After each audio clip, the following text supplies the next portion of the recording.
मला असं वाटतं आमच्याकडनं कुठलाही प्रस्ताव दिला गेला नव्हता। राजसाहेब असं म्हणाले होते की महाराष्ट्राच्या हितासाठी सगळ्या मराठी माणसांनी एकत्र यायला पाहिजे। आपल्या सोयीनुसार अर्थ जर कोण काढत असेल तर त्याला आमचा नाईलाज आहे। आमच्याकडनं कुठल्या युतीचा प्रस्ताव 2025 मध्ये जरी दिला गेला नाही, तो दिला होता 2014 ला दिलेला, 2017 ला दिलेला। त्यावेळेला त्यांनी आम्हाला फसवलं, आमच्या पाठीत खंजीर खुपसला। त्यामुळे आम्ही आता दुधाने जीभ बाजल्यामुळे ताकही फुंकून पितो। त्यामुळे आमच्याकडनं कुठलाही प्रस्ताव दिला गेलेला नाही। हा जो माध्यमांना हाताशी धरून जो समज पसरवण्याचा प्रयत्न उबाटाकडनं चालला आहे, हा खोटा आहे।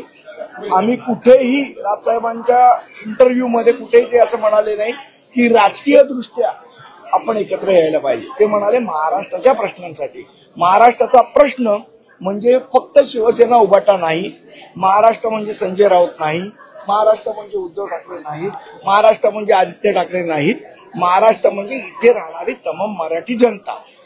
मला असं वाटतं त्यांनी परिभाषा बदलण्याचा प्रयत्न करतायत। त्यांना असं वाटतं महाराष्ट्र म्हणजे उबाटा, तसं नाहीये।